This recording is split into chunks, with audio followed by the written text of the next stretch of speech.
La arquitecta Baucero, sabiendo que yo había trabajado bastante tiempo el tema de Figari en la Escuela de Artes, me invitó para eso y esto tiene, digamos, a ver, ¿cómo es esto? Esto tiene, digamos, algunos desafíos en relación a la exposición del Bauhaus, porque ¿qué tiene que ver la Escuela de Artes de Figari con el proceso alemán y particularmente con la escuela de la Bauhaus? Yo traté de aproximar un poco en la charla que voy a hacer ahora, de aproximar un poco estos dos fenómenos, aunque son directamente imposibles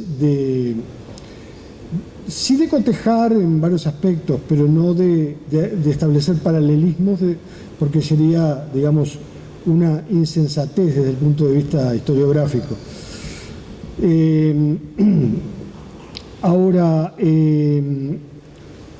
es posible sí cotejar algunos aspectos puntuales inscritos en el gran problema en común de ambos ámbitos, la Alemania de principios del siglo, la Europa en general, de principios del siglo y el Uruguay, enfrentados al gran problema de la relación de toda una tradición de arte con la emergencia de las prácticas y de las infraestructuras industriales.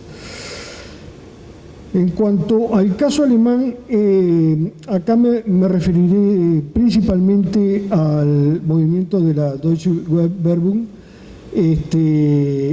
y haré referencias al caso inglés, que es el caso en el cual precisamente la Deutsche Werbung hizo escala, vamos a decir, a través de Nutesius, y me referiría a la Bauhaus temprana, entre 1919 y 22, en relación con la escuela de Figari. Porque, como es sabido, no es posible hablar de la Bauhaus como un tótum, porque hay muchas Bauhaus dentro de la Bauhaus, muchas instancias internas, ¿verdad? Una hasta el 22, 23, hasta que llega Van Desburg de Holanda y da vuelta un poco la tortilla.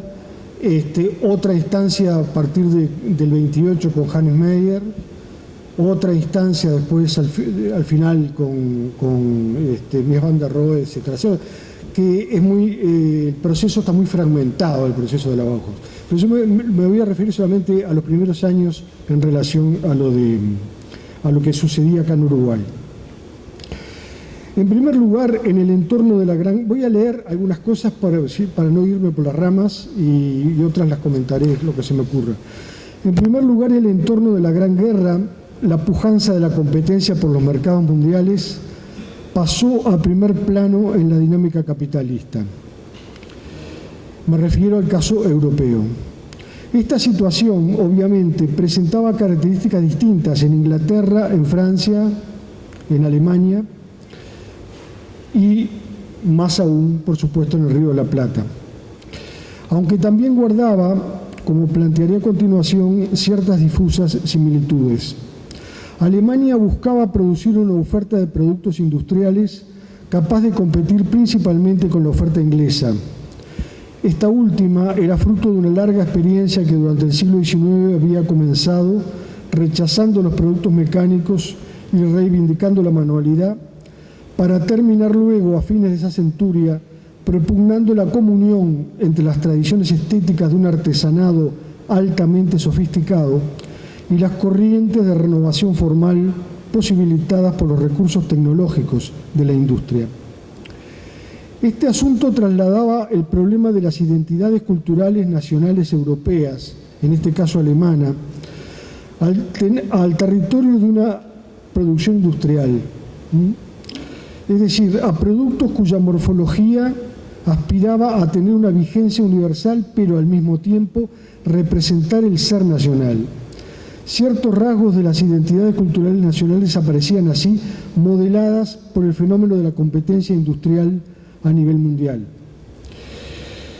En segundo lugar, para referirme al caso Figari, ciertas experiencias llevadas a cabo en países del cono sur latinoamericanos, mediante la idea de otorgar una estética peculiar a sus productos manufacturados, persiguieron por un breve periodo de tiempo un doble propósito.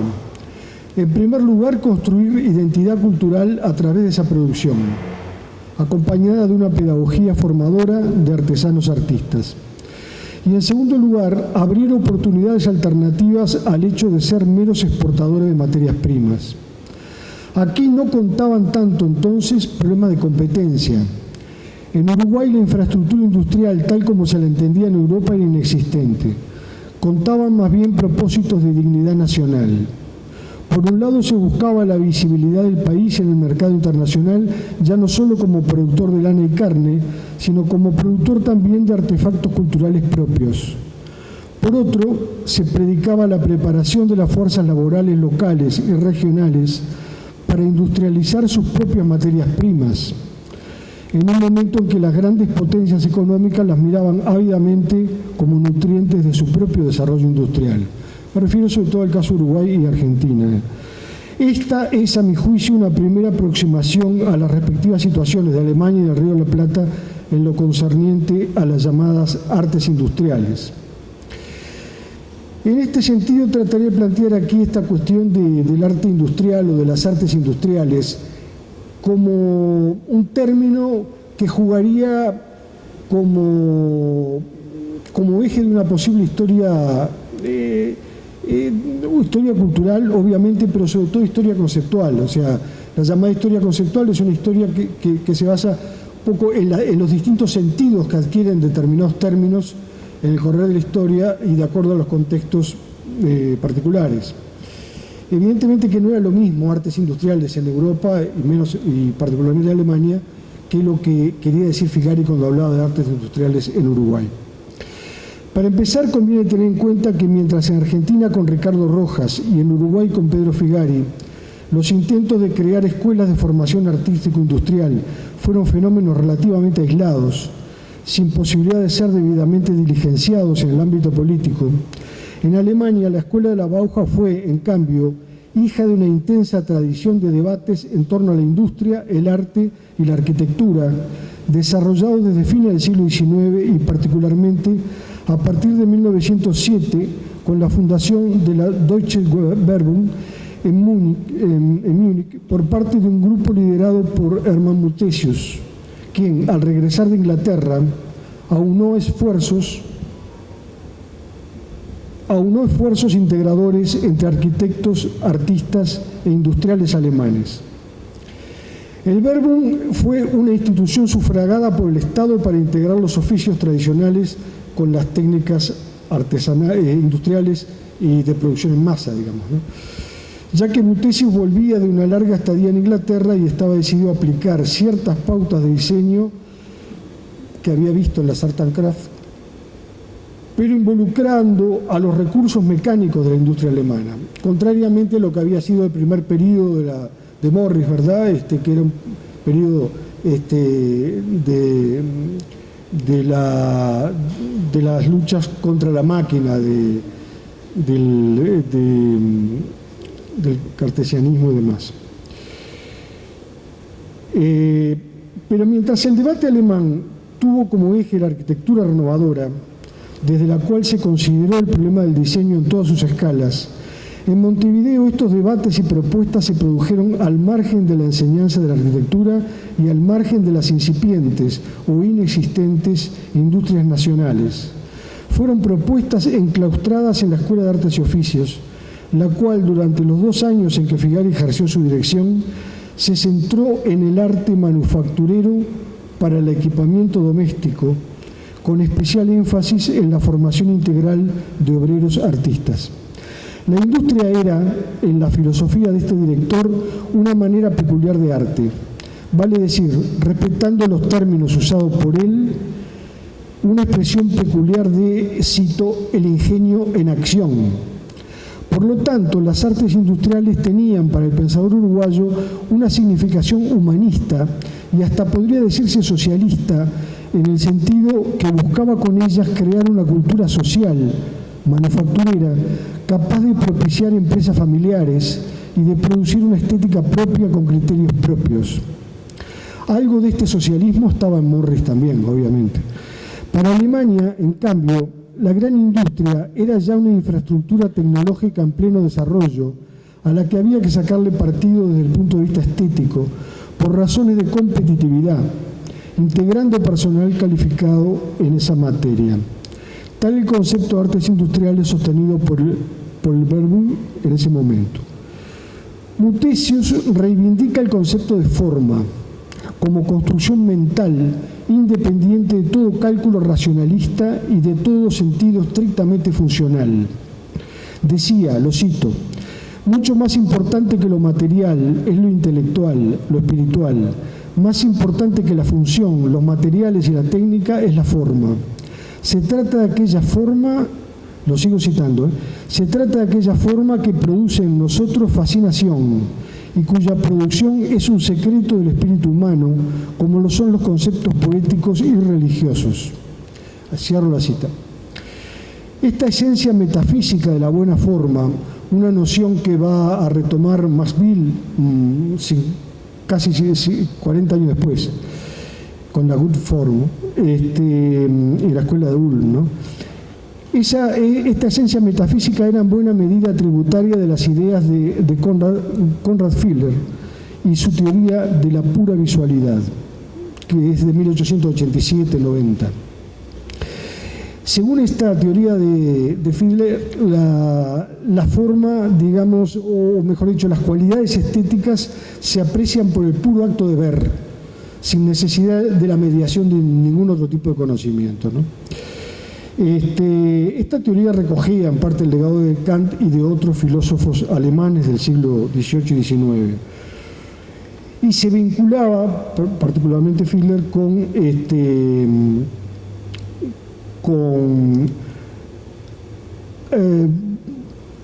Hildebrand y con el pintor von Marais, que eran pintores al óleo relativamente importantes en ese momento en Alemania, ¿no? Y fueron historiadores también del arte, seguidores de Fiedler. Figari lo leyó, estaba en la biblioteca, el libro de Fiedler, traducido al castellano, estaba en la biblioteca y debe seguir estando, de la UTU.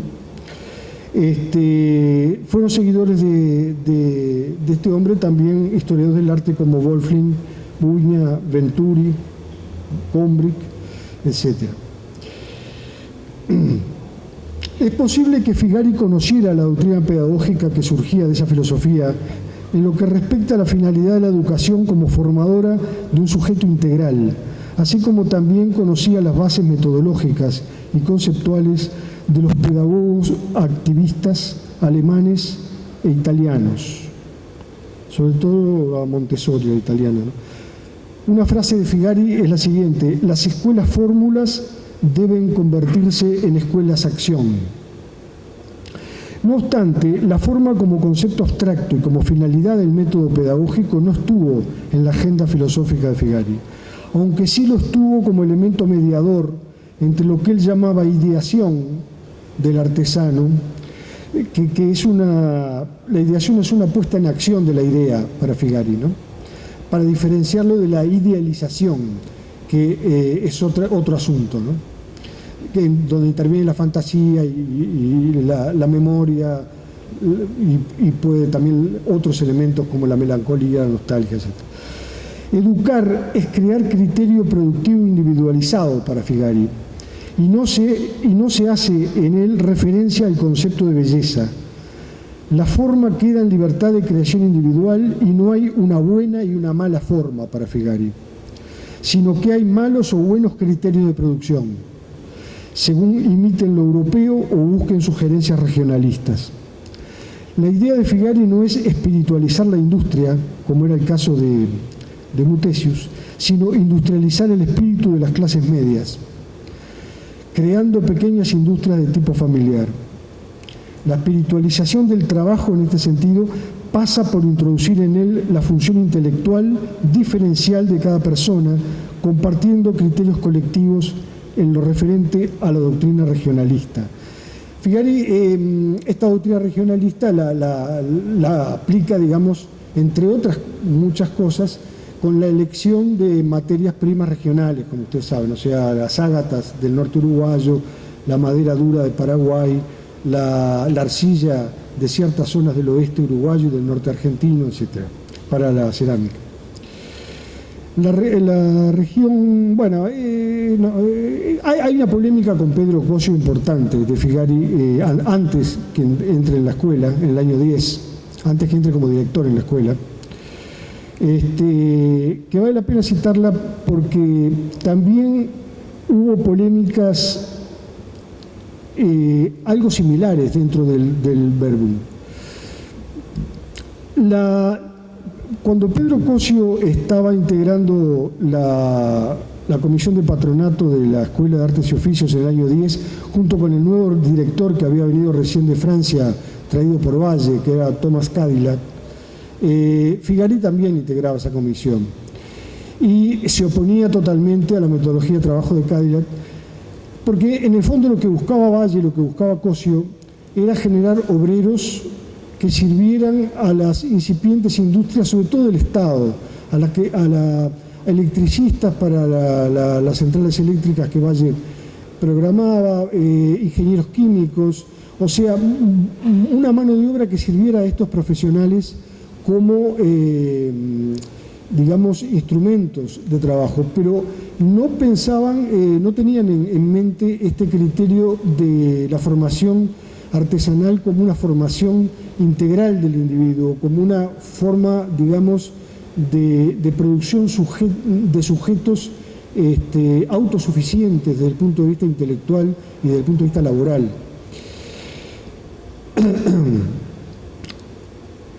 O sea que la idea de Cosio heredaba la ideología de la modernización vallista, mientras que la de Figari abrevaba la tradición inglesa y tolstoyana, a la inglesa me refiero a la de Morris, y apuntaba a una integración social a través del propio proyecto cultural.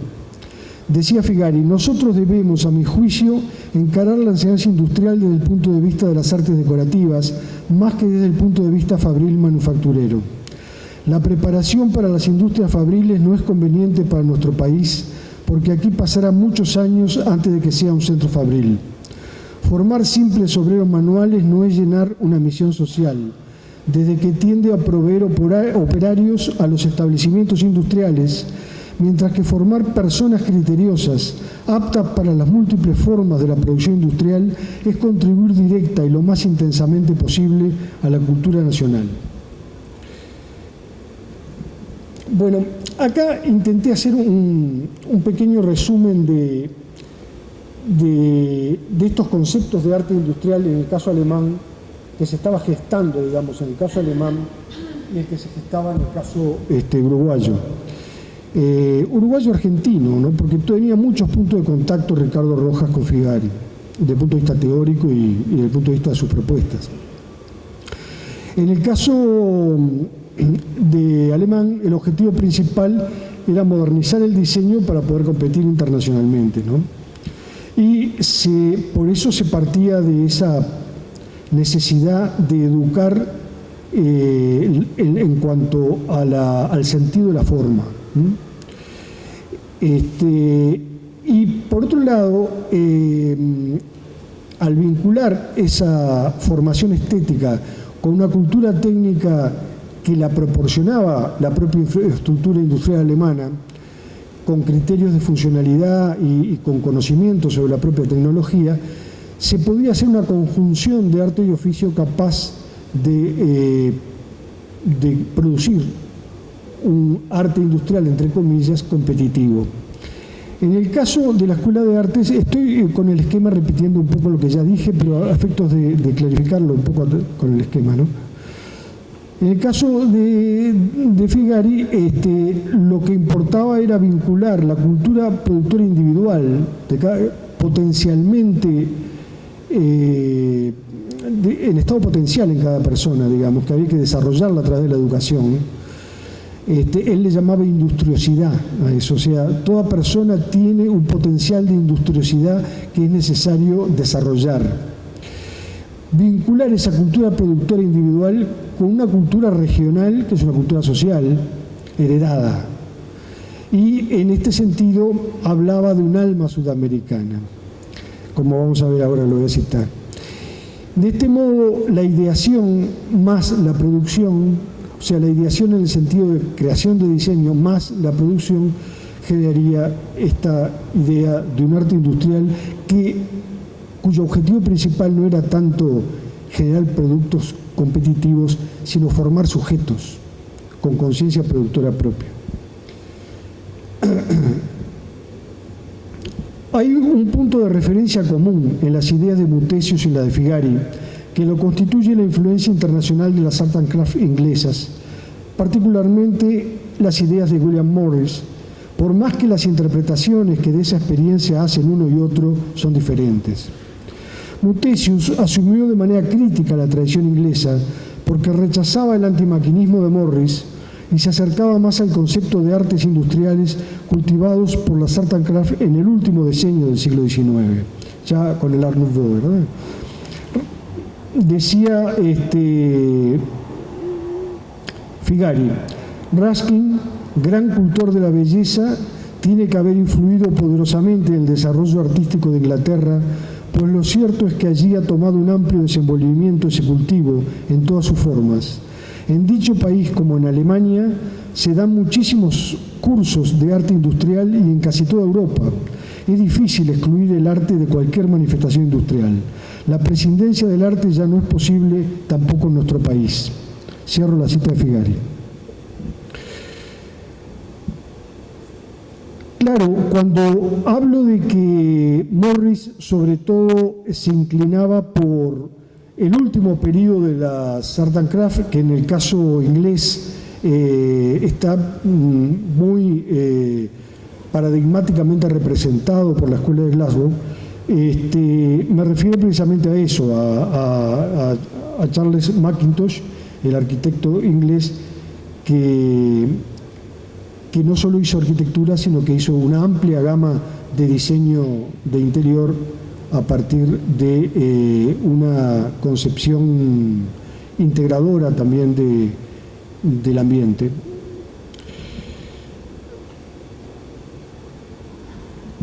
Figari, por su parte, parece sentirse más afín al humanismo protosocialista predicado por Morris, al artista obrero manual como modelo de identidad moral, más allá de la cuestión estética y al margen del problema de la máquina como tal.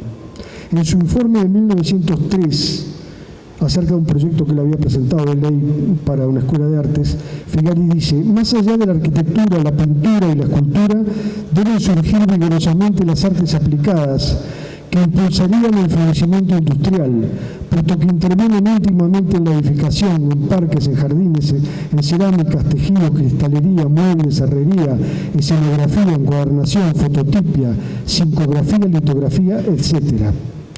Coincidiendo con esas ideas, William Morris había declarado en 1883, lo cito, que el arte va más allá de la pintura, la escultura y la arquitectura para alcanzar a las formas y los colores de todos los objetos de uso doméstico, o aún más, incluso la disposición de los campos para la labranza, a la organización de las ciudades y de nuestras carreteras de todo tipo.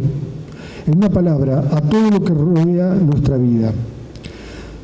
Cierro la cita. Aquí está adelantando en 40 años el alcance integral de la programática del Bauhaus, ¿no? Con esa frase, digo, Morris.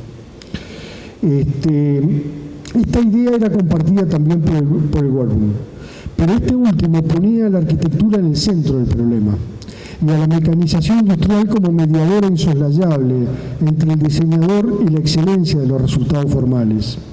Asuntos, en principio, para nada explícitos en la filosofía de Figari. Para este último, los procedimientos mecánicos manuales realizados en los talleres de tornería, carpintería o herrería de su escuela eran ya procedimientos industriales, no solo porque en ellos el artesano desarrollaba su industriosidad, sino porque podían ser producidos, si bien no en serie, sí en ejemplares múltiples. La idea de Muthesius conduce a la separación entre la persona del diseñador y la persona del fabricante.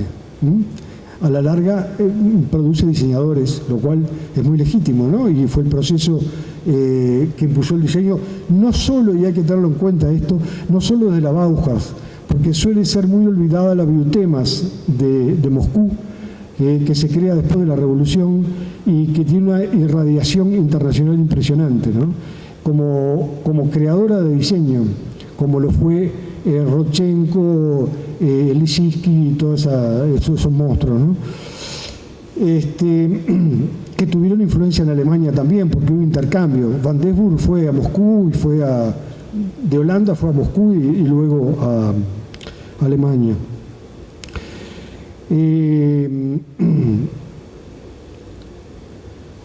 Sí, me gustaba comparar este mobiliario Art and Craft con otro realizado por Figari en la Escuela de Artes. Digo realizado por Figari porque prácticamente todos los diseños los hacía él.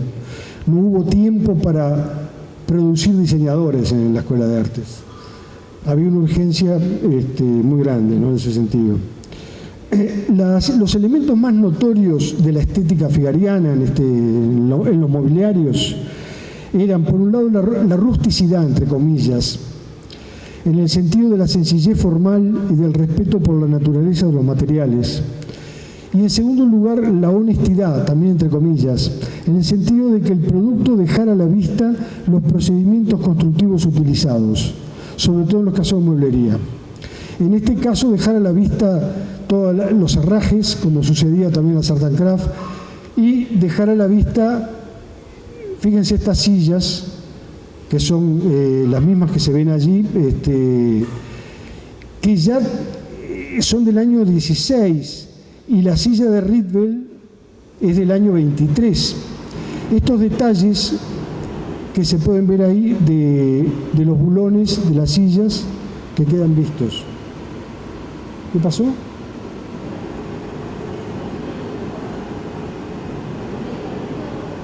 No sé si ustedes oyen igual, no hay problema. Pero creo que hay que apagarlo, sí.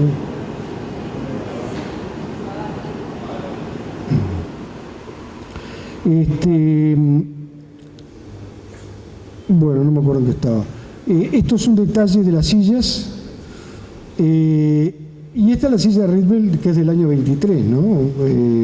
Bastante posterior, pero tiene también los elementos, digamos, de trabazón externos a la vista, tiene esa sencillez y esa, por supuesto, que mucho más elegancia que las sillas de la Escuela de Arte, pero tiene, desde el punto de vista del criterio productivo, diría Figari, son similares.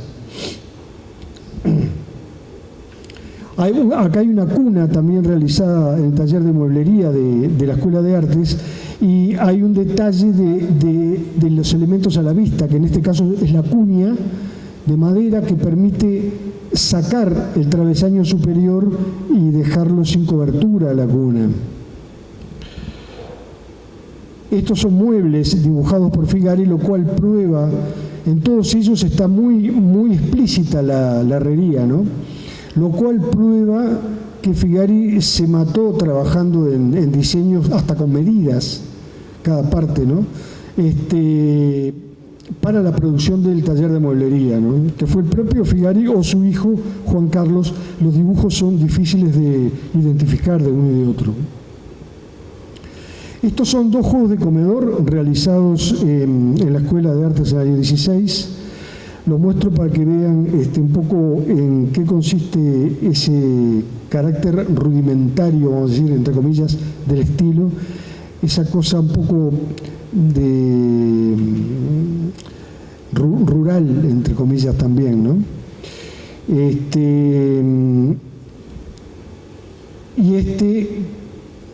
En el cual se ven más elementos, los candelabros de hierro, que eran muy comunes en la escuela. Volvemos al diagrama que había mencionado, porque en la conferencia que dicta Mutesius en la Asamblea Anual del Verbum, realizada en Dresde en 1911, bajo el rótulo ¿De dónde estamos?, de ahí tomó Paisé, ¿dónde estamos en la arquitectura?, ¿no? Sostiene Mutesius lo siguiente, cito: el camino recorrido en los últimos 5 años por el movimiento del arte industrial y arquitectónico podría sintetizarse con el lema del almohadón de sofá hasta el urbanismo. Y agrega: en pocos años alcanzamos en el arte industrial una claridad de expresión que casi llegó a adquirir características de unidad nacional, y subrayo unidad nacional. Un año antes, Figari, en 1910, propugnaba, entre comillas, es el informe que hace en 1910 para la escuela, un arte industrial doméstico, incorporado a toda construcción, a todo objeto, a todo utensilio, pero más que nada a toda persona, dándole a la población un más alto nivel moral e intelectual, ya que debemos preparar convenientemente el alma nacional para el organismo económico y productor, para que el organismo económico y productor pueda dirigirse hacia sus más racionales orientaciones. Cierro cita. Mutesius habla de unidad nacional y Figari de alma nacional. No es un hecho menor, porque Mutesius, aun cuando también se refiere con énfasis a la necesaria espiritualidad alemana que debería expresar la arquitectura y la producción de objetos, ahora se está refiriendo a la unidad de los artistas y arquitectos con los políticos e industriales para hacer frente a la coyuntura internacional. Este era el sentido del verbo. Mientras que Figari se refiere al alma, es decir, a la construcción del ser nacional desde una perspectiva cultural cuya base es la formación del individuo, desarrollando en él lo que se solía llamar industriosidad, que no es otra cosa que la capacidad y voluntad de producir con criterios racionales y patrones imaginativos propios. Para Figari, el alma nacional se corresponde con un tipo humano nacional, cuya construcción es responsabilidad de la política cultural en materia de artes industriales. Bueno, en Alemania la polémica que hubo entre Van de Velde, el diseñador belga que fue contratado en Alemania, ¿no? Y Mutesius, que fue bastante escandalosa, está acá graficada por un caricaturista alemán. Van de Velde quería la silla individual, o sea, era un diseñador nouveau y partidario de la pieza única. Mutesius quería la normativa DIN, la aplicación de la normativa y los elementos tipo, la silla tipo. Por eso la discusión que tuvieron. Pero el artesano lo que hacía era una silla para sentarse directamente. Y yo creo que es el caso de Figari, ¿no? Ahí estarían Van de Velde, Mutesius y Figari.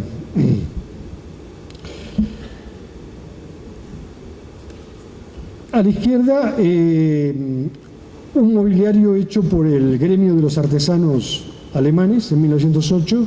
A la derecha, un comedor de la Escuela de Artes de Figari. Si por un lado Mutesius tenía como adversarios a los partidarios del diseño individualista y del objeto único, por otro tenía también como adversarios a los gremios de artesanos conservadores, cultores de un eclecticismo generalmente rutinario, organizados en el Kunstgewerbe, creo que se pronuncia así, es decir, en una estructura compartimentada por oficios. Es el caso del mobiliario que ven a la izquierda. También Figari tuvo sus adversarios ideológicos. En primer lugar, la ya mencionada polémica con la política gubernamental, representada por Cosio. En segundo lugar, los artesanos que profesaban formas de un eclecticismo decimonónico ya muy trajinado entonces y que respondían a la antigua Escuela de Artes y Oficios.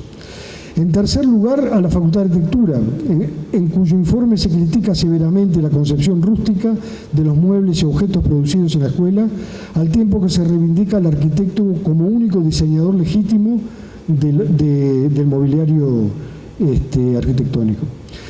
En cuarto lugar, a quienes miraban con recelo las posibilidades de mercado que se le abrían a la escuela con ese intento de actualización modernista, lo cual la situaba como una potencial competidora de los más importantes industriales, herreros y sobre todo muebleros de Montevideo, entre los que estaba principalmente la mueblería Maple y la mueblería Caviglia. Caviglia fue un acérrimo enemigo de Figari y fue quien lo sustituyó en la dirección de la escuela directamente. Figari estaba tan lejos de proponerse una normalización y tipificación industrial de objetos manufacturados, como lo pretendía Mutesius, como lo estaba de una enseñanza académica y rutinaria que no propiciaba la invención ni la renovación crítica de lo producido hasta entonces. Las gestiones para conjuntar, ya Van de Velde había hecho una escuela de artesanos en Alemania en 1903.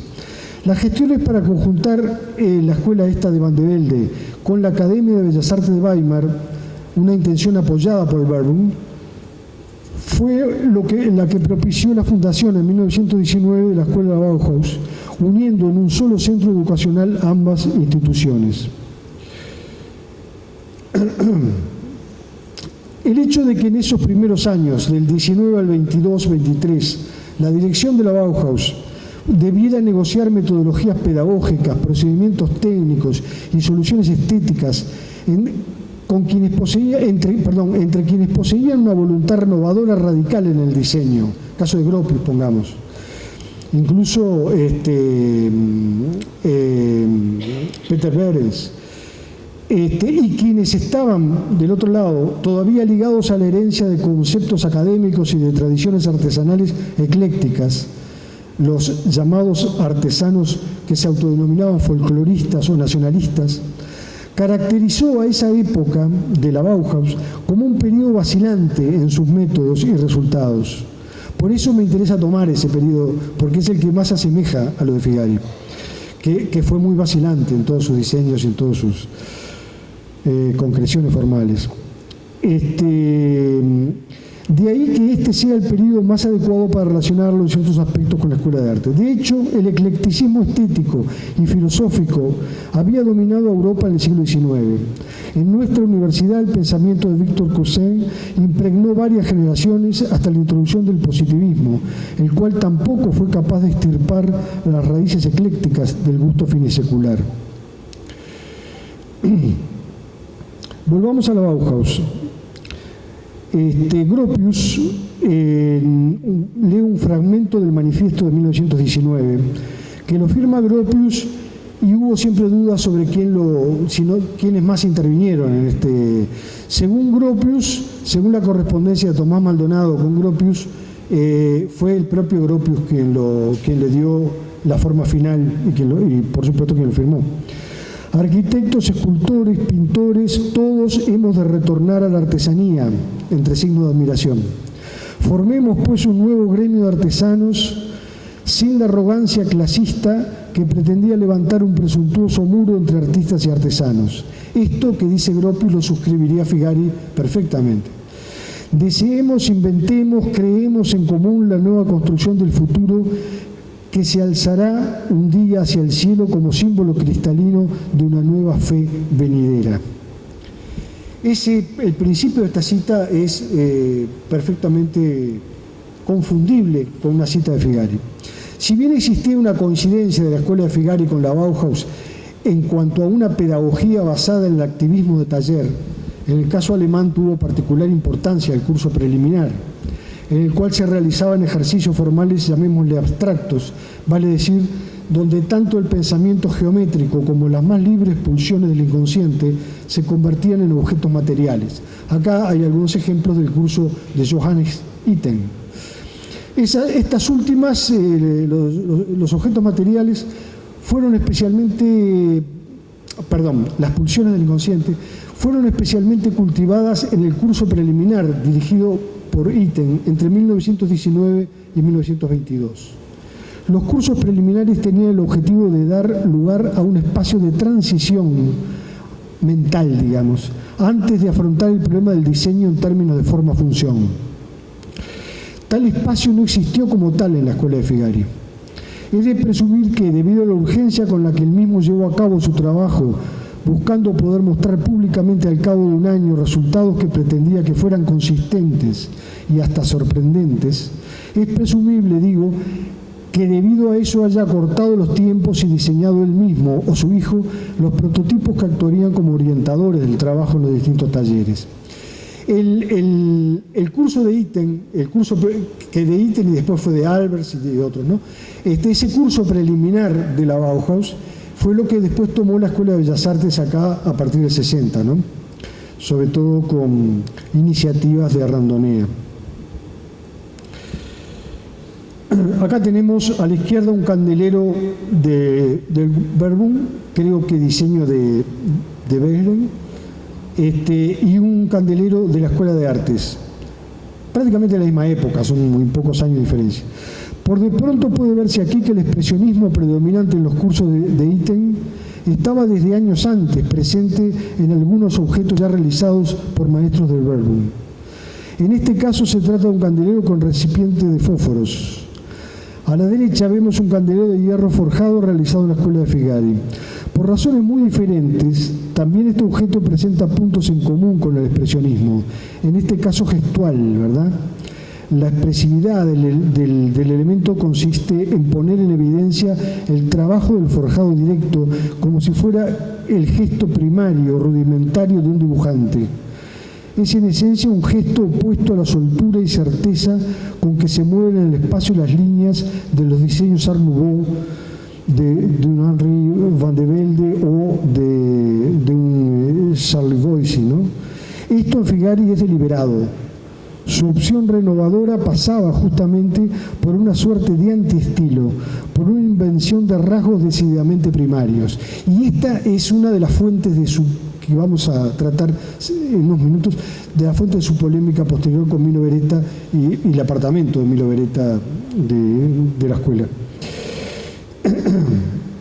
Acá ven con el mismo tipo de comparación un cenicero hecho en la Escuela de Artes, medio zoomórfico, con ojos, en metal martelinado, y el cenicero metálico clásico de la Bauhaus. También podemos comparar una lámpara zoomórfica diseñada por Figari con una lámpara de Peter Pérez. Esta lechuza no llegó nunca a realizarse, por suerte. Acá vemos un poco cómo Figari procedía para el diseño de unas jarras a partir de las formas de la fauna autóctona. Esa fue una de las cosas que impuso en la escuela, no bien entró. Acá se eliminan las copias de yeso, que era lo académico, lo antiguo, y se realizan solamente copias de fauna y flora autóctonas para trabajar con ellas en decoración de empapelados, textiles, etc., ¿no? Pero acá es curioso el proceso, ¿no?, por el cual llega una jarra con forma de pájaro o de conejo, no se sabe bien, a partir de un dibujo de pájaro. Esta es un poco como le trabajaba la cabeza a Figari, ¿no? Bueno, y se realizaron en la escuela vitrales con pájaros ya de algún modo geometrizados, ¿no? Para ese trabajo de geometrización y demás estaba la enseñanza de Milo Beretta y la de Vicente Puch, que fue otro puntal importante en un primer momento, sobre todo en el año 16 para Figari.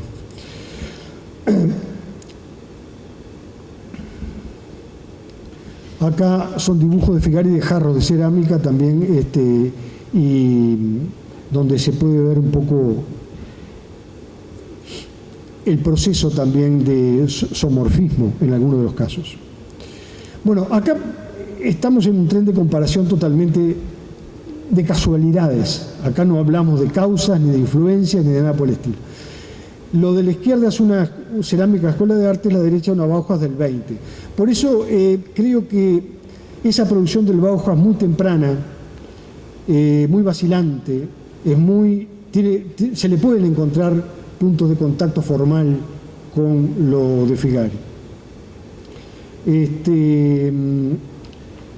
Figari decía: el enseñamiento artístico no es una asignatura, sino un punto de vista, un criterio aplicado al trabajo, y en materia de arte industrial está basado en la racionalización. Con la amplitud que tiene esta conquista moderna, puede decirse que significa optar por lo más directo, lo más útil, lo más eficaz. Ese arte en su evolución siente la necesidad de recobrar su equilibrio por medio de las formas simples, como Anteo tenía que tocar tierra, según la leyenda, para recobrar fuerzas. Cierro la cita de Figari. Sí, incluso podemos comparar una serie de cerámicas, arriba de la Escuela de Artes, abajo de la Bauhaus, entre el año 20 y 22 la Bauhaus y del año 16 las de la Escuela de Artes. Porque justamente En el año 16 se realiza en octubre el viaje a la Argentina de Figari con Milo Beretta, con Vicente Puig, con su hijo Juan Carlos y con una serie de alumnos, entre los que se contaba Luis Macei, para el Museo Antropológico de La Plata y el Museo Etnográfico de Buenos Aires.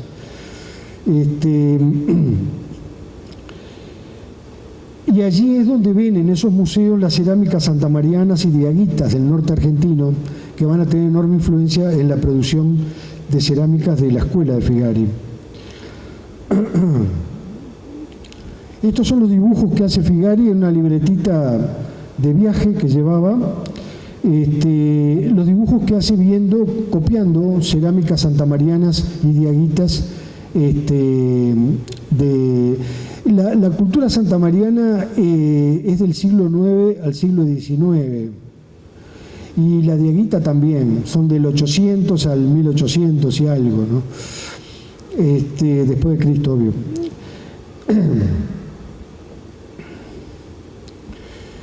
Ahí tienen ustedes una cerámica santamariana a la izquierda y una cerámica realizada en la Escuela de Artes que está acá en el Museo Blanes a la derecha. La búsqueda de una conciliación entre culturas antiguas regionales y el proyecto moderno es lo que está en juego aquí, ¿verdad? O sea, cómo crear un estilo que no puede ser el antiguo, no es una copia de lo prehispánico, pero es un indicio prehispánico que alienta un diseño moderno, pretendidamente moderno. Creo que se quedó muy a medio camino todo lo realizado en la escuela, pero esto es un problema también del escaso tiempo que hubo, ¿no? Hacer eso a través de la producción artesanal es obviamente un acto simbólico, ¿no? Algo similar se planteaba el Verbum principalmente. Vean ustedes en el caso de la artesanía alemana de 1700 comparada con artesanías del Verbum del 1900 y algo, ¿no? Primeros años del 900. Entre las cuestiones medulares discutidas en la Asamblea del Verbum, celebrada en 1911, se encuentra el problema de cómo diseñar piezas de uso cotidiano con fundamentos modernos en su concepción formal, pero sin romper con aquellas antiguas tradiciones que otorgan una cierta legitimidad histórica a lo nuevo. Eso del espíritu alemán, ¿no?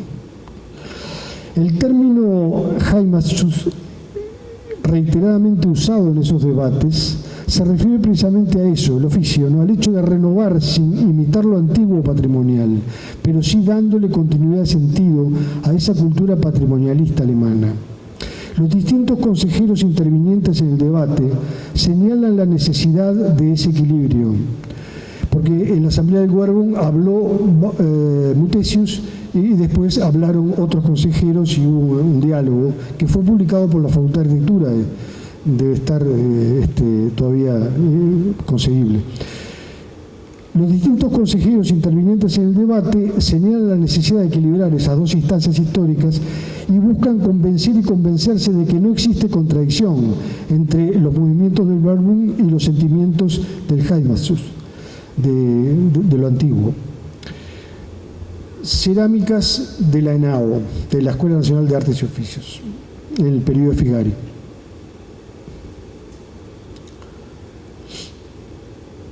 Ya tienen más madurez que otras que vimos, y estoy mostrando lo mejorcito de cosas terribles, terribles, inmostrables. Bueno, acá tenemos una foto de Bá Ferreira con Milo Beretta. Acá voy a entrar en lo que el título decía, el legado. Me voy a referir brevemente a la casa de Bá Ferreira, que hoy es un museo que está dirigido por la Fundación Ferreira Raimondi, y aconsejo para quienes no hayan ido que lo visiten. Además se realizan conferencias, conciertos, es un centro cultural activo. Acá están en la casa de Lucich en Punta Ballena, en el año 1912. Milo Beretta era un pintor uruguayo nacido en 1888, muerto en 1935, de una fineza muy particular. Había ido a Europa en el año, a fines del siglo XIX, a estudiar música y había terminado,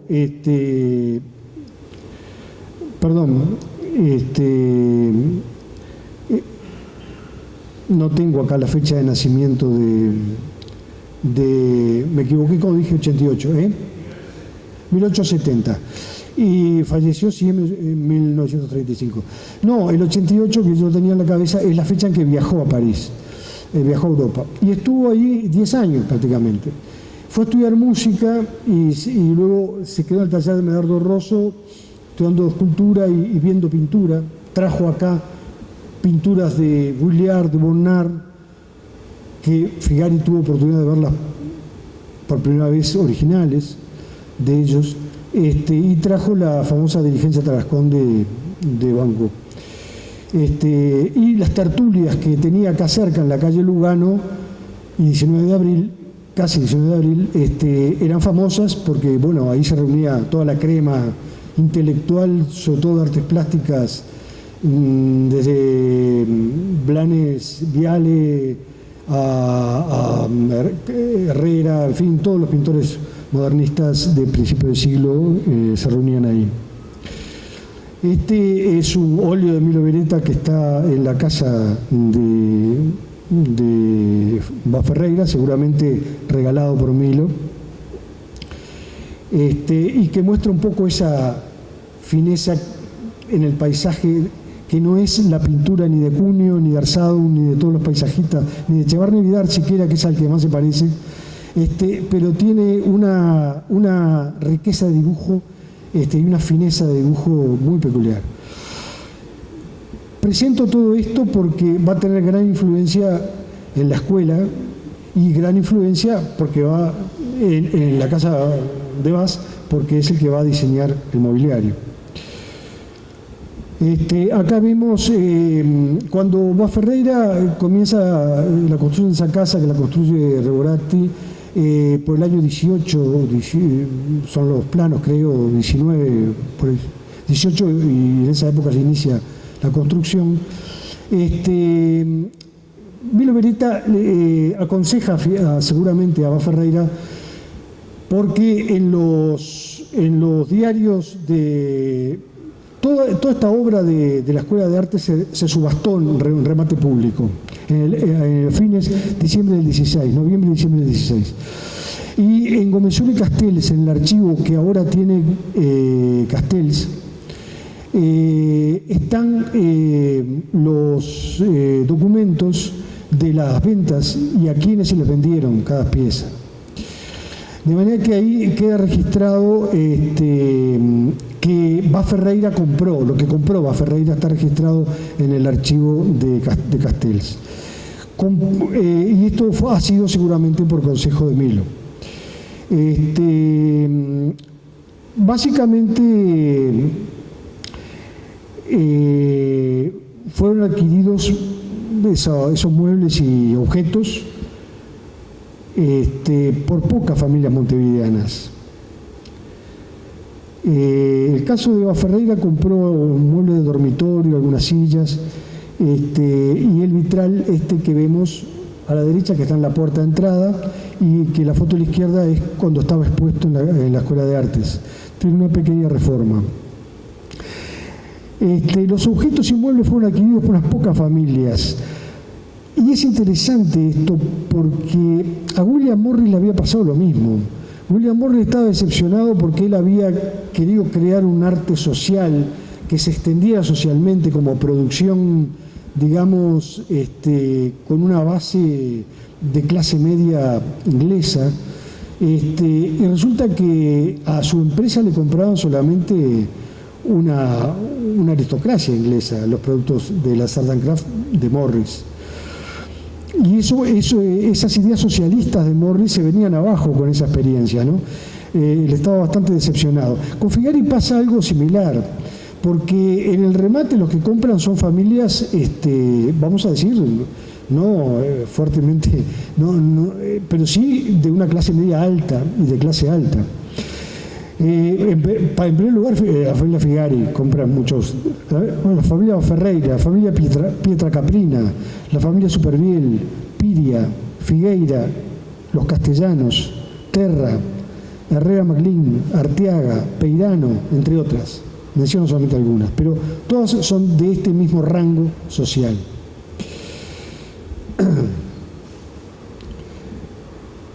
Este es el diseño de Milo Beretta de la ambientación interna de la biblioteca de escritorio de Bas Ferreira. Esta es una foto antigua, ¿no? Beretta había podido ver en París la nueva moda del diseño Art Nouveau, obviamente a fines de siglo, y tenía una fineza formal que ya se apartaba de los efectos rebuscados del Art Nouveau belga-francés para adoptar ciertos principios de estructuración geométrica, tanto en el mobiliario como en sus dispositivos ornamentales. Vean, este es el escritorio de Bas Ferreira, que hay una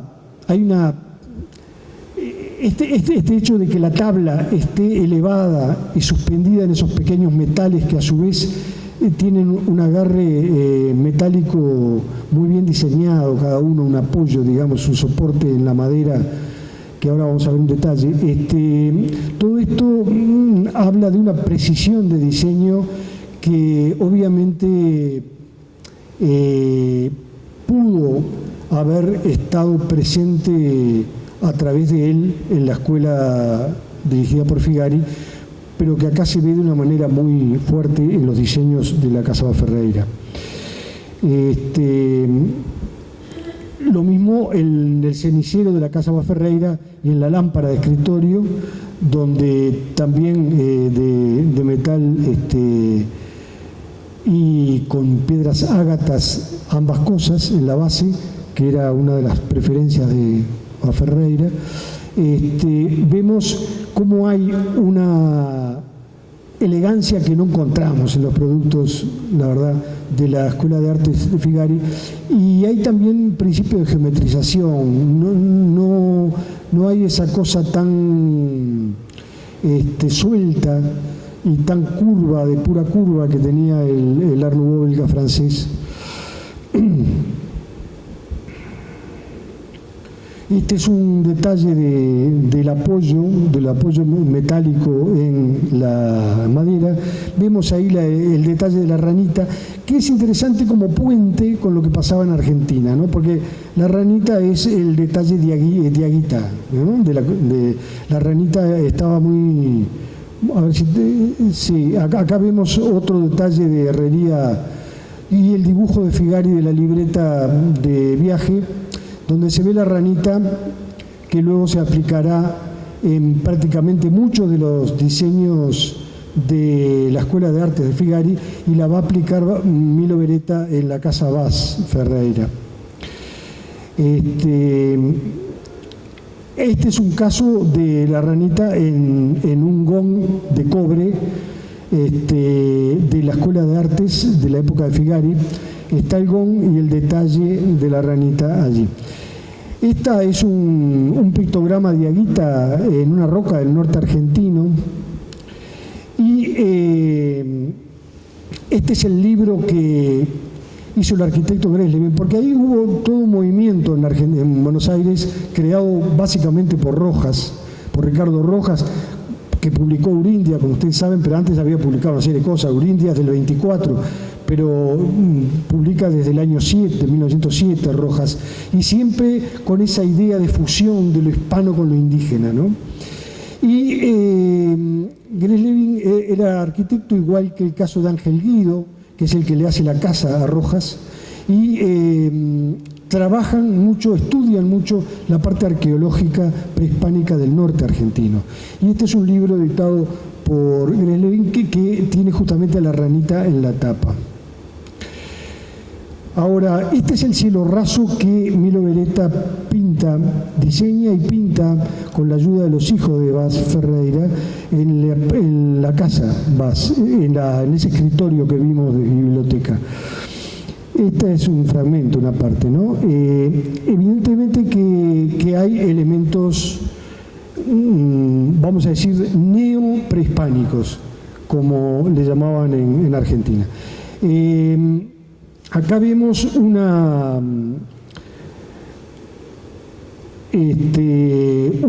urna de la cultura diaguita con motivos muy similares a los dispositivos ornamentales usados por Milo Beretta en cielo raso.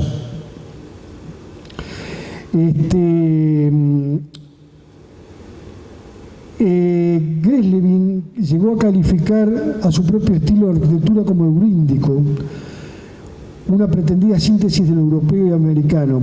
La eurindia artística sería la ambición de un arte nacional, lo estoy citando a Greslevin, sería la ambición de un arte nacional en el que no predomine ni el exotismo extranjero ni el indianismo, sino una expresión de ambos fenómenos. Eso es un poco lo que hace Milo Beretta. Este es el libro Eurindia de Ricardo Rojas.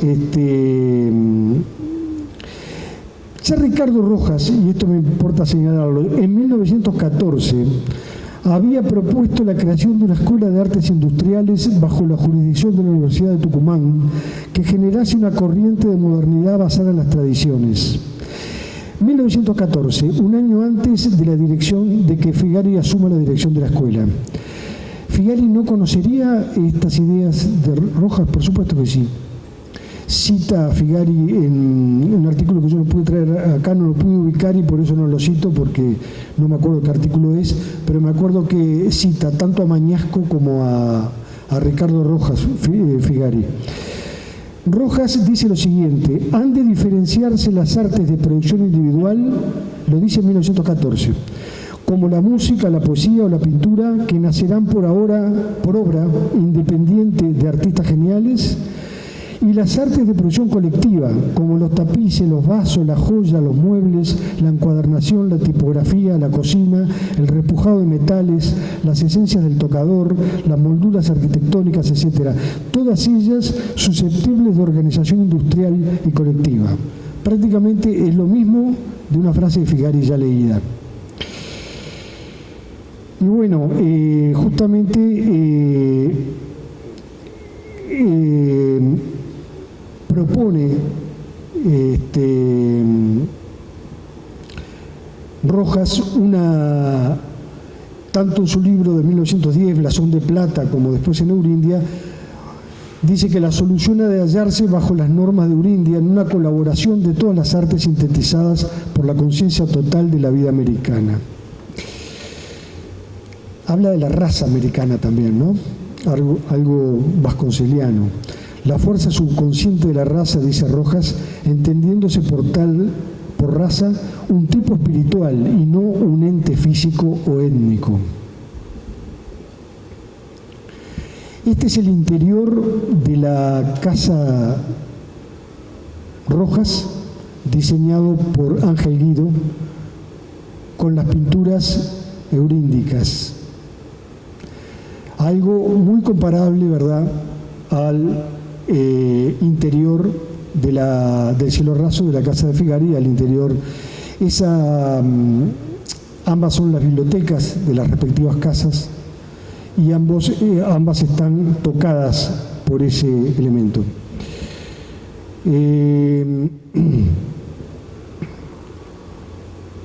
¿Y no es esto también de alguna manera, no se está reproduciendo aquí de algún modo con las características del tono cultural local o regional, el mismo estilo de hábitat hogareño y ornamentalmente abigarrado que había puesto en práctica William Morris 50 años antes?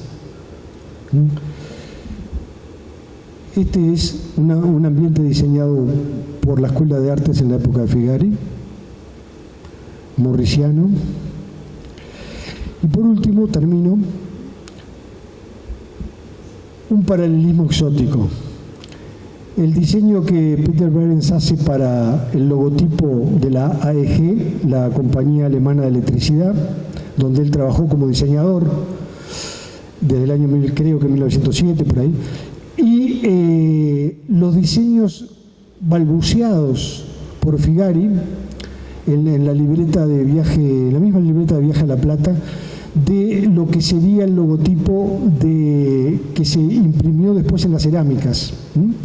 Este hexágono con la abejita está impreso en varias cerámicas de la Escuela de Artes. Y en los dos casos encontramos al hexágono en esta posición, en la misma posición, que implica la alusión a la abeja, o sea, al trabajo colectivo. Indudablemente, es una metáfora del trabajo colectivo que tanto lo toma el verbum como lo toma, no el verbum, en este caso un representante, como lo fue Behrens junto con Muthesius, y lo que pretendía Figari para la Escuela de Artes. Por eso, y termino con una cita de Figari que decía: debemos educar para la vida solidaria en la inteligencia de que esta orientación es la más provechosa y trascendente para los destinos humanos. Si algo hay que eludir en la tarea educacional es la explotación del hombre por el hombre, mácula y rémora que obstaculiza la plena vida social y la prosperidad colectiva. Esto lo dice en una conferencia llamada Enseñanza Industrial en 1918. Bueno, terminamos con esto. Gracias por estar y por aguantar.